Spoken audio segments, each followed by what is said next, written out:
अस्सलाम वालेकुम जी, उम्मीद है आप तमाम स्टूडेंट्स खैरियत से होंगे। मेरा नाम मोहम्मद उमर खान है और आप देख रहे हैं दी लॉ चैनल। इस चैनल पर गुफ्तगू करते हैं हम लॉ लैट, लॉ गैट और LLB 5S के हवाले से। तो अगर आप नए कैंडिडेट हैं, नए स्टूडेंट हैं, इस चैनल पर पहली बार तशरीफ लाएं तो इस चैनल को जरूर सब्सक्राइब करें ताकि इस तरह की मजीद अपडेटेड वीडियोज़ हम आप तमाम कैंडिडेट्स की खदमत में बर वक्त शेयर कर सकें।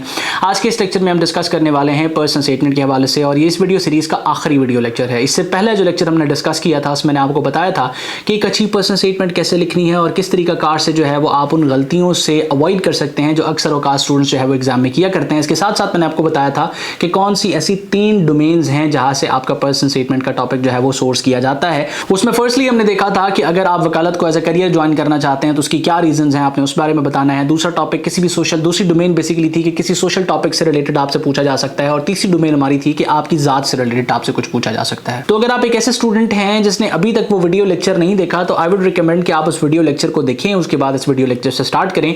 ये वीडियो लेक्चर उस वीडियो लेक्चर से कनेक्टेड है और इस सीरीज को कंटिन्यू कर रहा है। आज के इस लेक्चर में हम रिमेनिंग 10 टॉपिक्स को देखेंगे जो पर्सन स्टेटमेंट के हवाले से आपके लिए इंपॉर्टेंट है। तो बगैर वक्त जाए कि हम अपनी स्क्रीन पर चलते हैं। इस वीडियो को स्टार्ट करने से पहले आप तमाम लोगों को मैं बताऊं कि अगर आप एक ऐसे स्टूडेंट हैं जो लॉ एडमिशन टेस्ट को प्रिपेयर कर रहे हैं तो सिंपली जो है वो आप इस नंबर पर कोऑर्डिनेट कर सकते हैं और अपने आप को रजिस्टर कर सकते हैं। अगर आपको इन केस इस नंबर से रिप्लाई नहीं मिलता तो आप इस नंबर पर भी कोऑर्डिनेट कर सकते हैं। और इसके अलावा अगर आप तैयारी कर रहे हैं तो आप तैयारी के हवाले से एलिमेंट्स ऑफ लैट की लेटेस्ट एडिशन को भी ऑर्डर कर सकते हैं। करीब 3 बुक स्टोर से इस पिक्चर को दिखा के इस किताब को हासिल कर सकते हैं। ये सारे टॉपिक्स जो आपको मैं बता रहा हूं इससे रिलेटेड तमाम की तमाम गाइडलाइंस पर्सन स्टेटमेंट के हवाले से और ऐसे के हवाले से एलिमेंट्स ऑफ लैट में बखूबी डिटेल में डिस्कस की गई।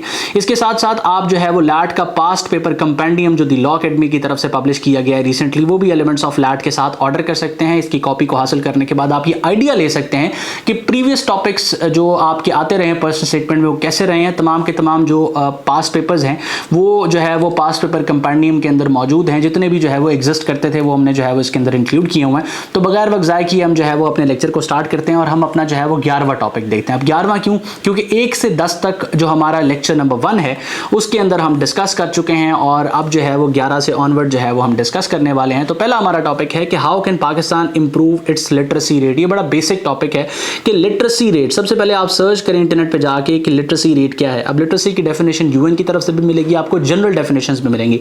तो आपके नज़दीक जो लिटरेसी की डेफिनेशन सबसे रेलेवेंट है उसकी बेसिस पे या आपका जो कंसेप्ट ऑफ लिटरेसी है उसकी बेसिस पे आप बताएंगे कि पाकिस्तान में हम लिटरेसी रेट को कैसे इंप्रूव कर सकते हैं। इस बारे में आपने लिखना है।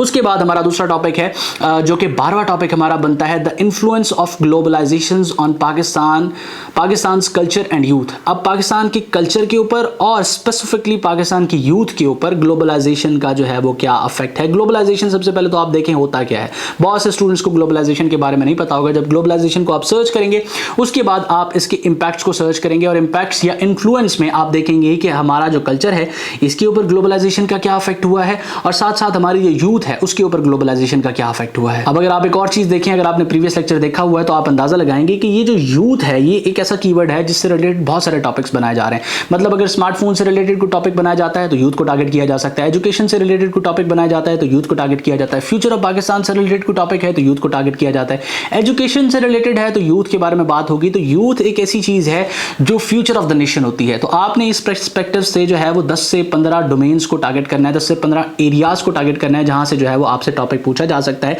तो हमारा 12वां टॉपिक जो है वो कवर हो चुका है। उसके बाद हम टॉपिक नंबर 13 की तरफ जाते हैं कि how sports can impact academic performance and personal growth.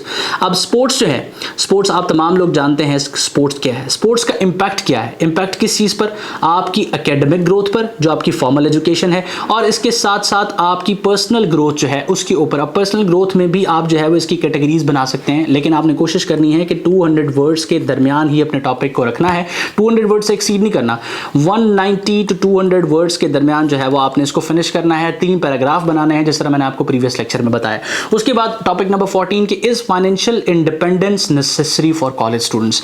अब कॉलेज स्टूडेंट्स के लिए फाइनेंशियल इंडिपेंडेंस जरूरी है या नहीं। आप तमाम लोग जानते हैं कि जो कॉलेज स्टूडेंट्स होता है, कॉलेज स्टूडेंट होता है वो 16 से 18 या मैक्सिमम जो है वो 19 की एज ग्रुप का होता है। अगर आइडियल एज पे वो अपनी एजुकेशन कंटिन्यू कर रहा है, उसने कोई जो है वो अपनी एजुकेशन का गैप नहीं रखा हुआ, तो 16 से 18 साल के दरमियान जो है वो ये बच्चा है। तो क्या ये फाइनेंशियली इंडिपेंडेंट होना चाहिए या इसको स्ट्रगल करनी चाहिए या ये स्ट्रगल में होना चाहिए फाइनेंशियल इंडिपेंडेंस के? उसके लिए ज़रूरी है कि आप फाइनेंशियल इंडिपेंडेंस को पढ़ें और आपको पता होना चाहिए कि फाइनेंशियल इंडिपेंडेंस होती क्या है। उसके बाद जो है वो आपके सामने टॉपिक है कि can self study replace traditional classroom learning. अब ट्रेडिशनल क्लासरूम लर्निंग क्या है। ट्रेडिशनल क्लासरूम लर्निंग ये है कि आप सुबह सुबह अपने कॉलेज स्कूल की तरफ जाते हैं, किसी इंस्टीट्यूट में आप क्लास लेते हैं, आपको टीचर पढ़ाता है, आप क्लासरूम की जो ऑडियंस होती है, जो स्टूडेंट्स होते हैं, उसके साथ जो है वो एंगेज करते हैं। ये हमारी ट्रेडिशनल क्लासरूम लर्निंग है।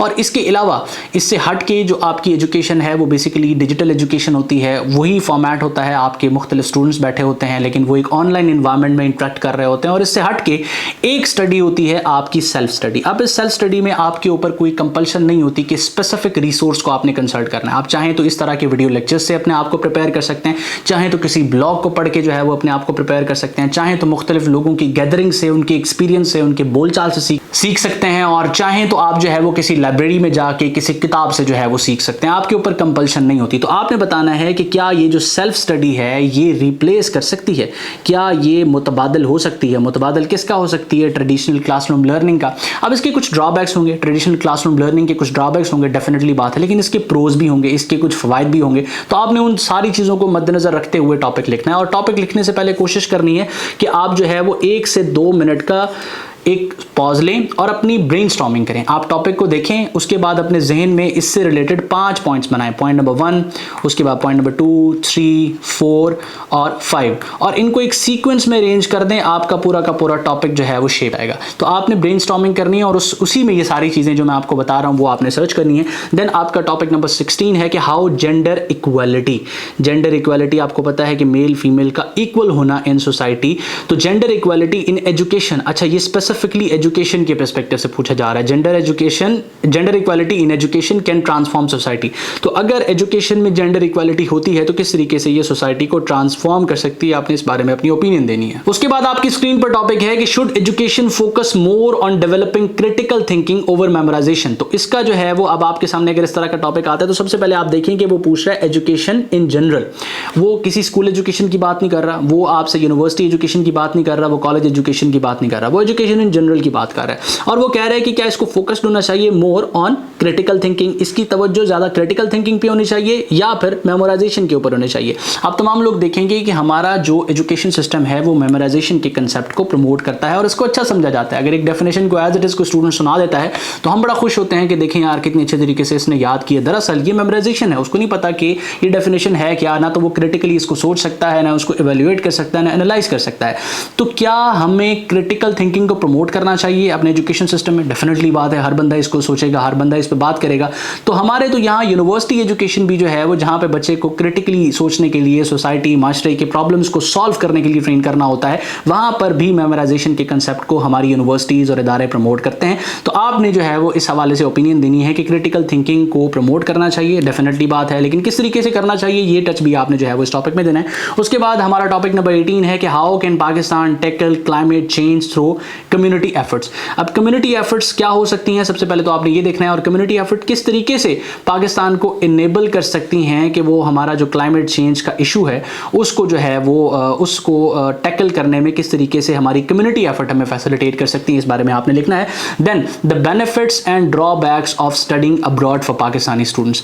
आजकल ये बड़ी जो है वो हाइप में चीज़ है कि स्टूडेंट्स चाहते हैं कि पाकिस्तान से किसी तरीके से हम एग्जिट हो जाएं, पाकिस्तान से एग्जिट होने के बाद जो है वो हम अपनी एजुकेशन कंटिन्यू करें किसी अच्छे मुल्क में, क्योंकि यहाँ पर एजुकेशन के हालात अच्छे नहीं हैं। तो अब आपने लिखना है कि क्या बेनिफिट्स हो सकते हैं अगर आप बाहर जाते हैं अपनी एजुकेशन कंटिन्यू करने के लिए, और क्या ड्रॉबैक्स हो सकते हैं अगर आप पाकिस्तान को छोड़ के एज ए स्टूडेंट बाहर अब्रॉड जाके अपनी एजुकेशन कंटिन्यू करते हैं। और उसके बाद आपने फोकस ये रखना है कि वो एजुकेशन कंप्लीट करने के बाद स्टूडेंट बैक टू पाकिस्तान आ रहा है, तो इस चीज़ को मद्देनजर रखते हुए आपने इसके बेनिफिट्स भी बताने हैं और साथ साथ इसके ड्रॉबैक्स भी बताने हैं।